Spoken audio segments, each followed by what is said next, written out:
So many organizations out there are struggling to understand, emotions in a business context and what should we talk about, how should we bring it up. A lot of it is reactive, trying to work from the back end forward. So what I wanted to do is talk about, the level of engagement. I don't think a neutral response is okay.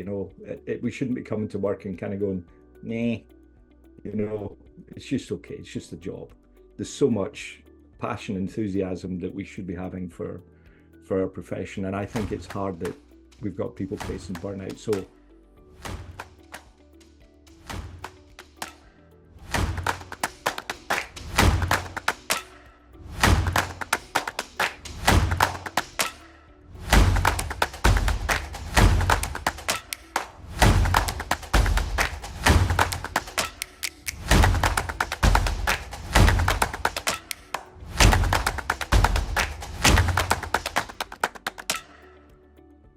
do this research for yourself. Employee experience is being pursued by the aforementioned, because according to Gallup, your business is going to get 147% improvement on earnings per share compared to other organizations. It drives higher productivity, 25%. You can read the statistics here for yourself. There is upsides in every business metric that you can think of associated with employee experience. I just want to point out a little bit of a language difference, and I think some of us struggle with that. So I've heard a lot of people talk about the language of the C-suite, right? We need to talk like sales, we need to talk like finance, we need to talk like HR. And that's not to say we need to mimic their, profitability, sales type speak. What it is they're telling the board how we're going to be a better company as a result of what we bring. We're going to make people feel better. We're going to stimulate growth. We're going to stimulate creativity and so on and so forth. Our language tends to be less bad, and we're pretty sure bad things are going to happen, but we hope that the impact of less bad isn't too bad. So when we get to the Journal of Occupational Health Psychology, National Safety Council, it's less likely to be bad, or a little bit of a reduction in the bad things. And I want you to think about that kind of language as we kind of go through this presentation. Good genes are nice. If your parents gave you good genes, then likelihood is that you're more resilient and healthy. But very dominant, joy is a better cure for well-being in the long term and in later life. So linking this together, and sorry, I should say specifically, they point at joy being good relationships, not number of relationships, but the quality of the relationships that we have. So I'm going to piggyback on the back of that and say that the challenges facing industry, and you see it all over now, these numbers are going the wrong way. Turnover, quiet quitting, I'm sure many of you have heard, burnout, disengagement, all affecting productivity. We're seeing innovation and creativity go away as well. So the solution that businesses are therefore looking at is employee experience, because engagement comes from I'm happy with where I am, what I do, and how I'm appreciated. And happiness and engagement makes everything better, impacts all business metrics, like I showed you earlier on. I don't know if I made this up or I heard it somewhere, I can't remember now. But in essence, it's the highest paid person's opinion, right? So once the HIPPO comes in and expresses the opinion, all other opinions are crushed, right? And we're just going to agree with that person. So I'm going to refer to HIPPOs quite a lot through this conversation, because I think there's a power dynamic in businesses that we need to understand. And really, like I said earlier on, when that power dynamic happens, when somebody expresses an opinion, it affects what's going on in your head, where the brain energy goes. Is it going into cognitive thought and problem solving, or is it going into survival instincts? So there's a drug and alcohol policy in your contract. You've been working on here for 3 months. You have not put this in place, and there is a penalty clause for it. And I'm a managing contractor. I'm on a client site, and that means that we're the organization between the client and the contractors, right? So we're sitting in the middle of this, but they're your contractors and it's your site. So why do we have to put a drug and alcohol policy in for your people when this is your site, right? And the gentleman smiled and said, we've been trying for 10 years. Culture here is toxic. Your safety guy can't handle it. You should fire him. So his version of social well-being was to put the risk on us to get it done, because he needed to look good in front of his boss, and he thought he had a very clever way of doing that. So the HIPPO spoke. So what do we do? Everything's weaponized on this side. So we need to look at this a little bit differently. So we decided to have a bit of fun. We went to the local toy store.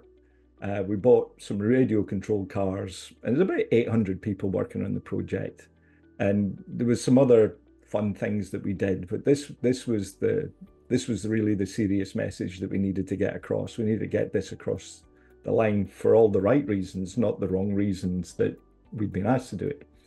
So the idea was this: you drive a radio-controlled car as fast as you can through the cones, round the circle at the end twice, back down through the cones. We log your time, and then we put beer goggles on you. Now, I don't know if anybody is familiar with the term beer goggles. They are something that you put on your face. It does not enhance the appearance of members of the opposite sex. What it does is it blurs your vision as if you're under the influence of drugs or alcohol. So we put the goggles on, and then we say, please, see if you can beat your time. Fortunately, nobody did, because that would have created havoc with our social experiment here. But we asked at the end, okay, so what do you see? What's the message? And they're like, yeah. If you're under the influence of drugs or alcohol, you can't see straight, and you can't drive as fast. Not quite, but it seriously impacts your ability, right? And then we said, okay, let's talk to the fire brigade. So the fire brigade told us some stories about cutting people out of cars, and many of us have experienced this, and I hope I'm not bringing trauma for anybody, but this is a pretty serious thing, right?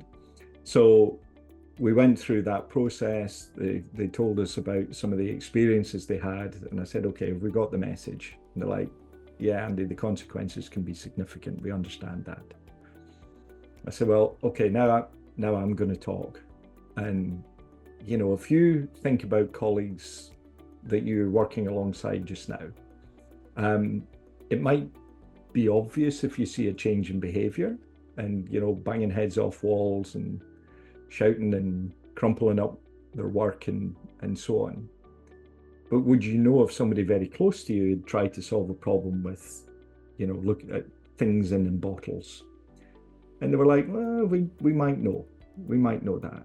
And I said, well, okay, so, would you know if somebody was feeling isolated and alone and had lost their direction, wasn't valued, couldn't see how their contribution works? Would you know that person? Would you know if they'd look for a solution in the bottom of the bottle? They're like, well, maybe not.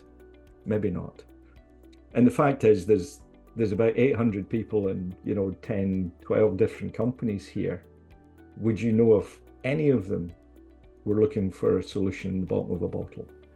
And clearly the answer's no to that. We don't. So it's my job. It's my job to protect everybody on site, but we can only do that if we agree that this is something that we need to do here. So the only way you can attain agreement on anything, and good choice or bad choice, I don't know, but the only way that we could achieve anything is if we align on the importance of what we're doing and the value that it brings. And we talked about experiences that they'd had with friends and family and so on, where somebody was looking for help and they couldn't find it. So we were bringing in a policy to help find people that might need help. But we asked them, right, go away, talk to whoever it is you need to talk to, Let me know what your conditions are to bring this in place. And we backed the HIPPO out the room, and we had a policy that was signed within days that they've been trying to do for 10 years. I don't think there's anything new or novel in anything that I've just said. It's really just treating people as human beings. But the experience and history they'd had was not being treated like human beings. So the first time somebody showed up and treated them like human beings, treated them like collaboration, the experience that they had led them to the agreement that we had. Sometimes we just get stuck in, an audit has to be like that, or an inspection has to be like this, or a pre-job brief, or whatever the tools you use kind of have to be like that. But, the process that I go through with organizations is understanding where these emotions come from and the misalignments, understanding where the problem worth fixing exists. Sometimes the biggest problem isn't the one that you want to fix. And then working out how is it that we're going to grow the relationships together.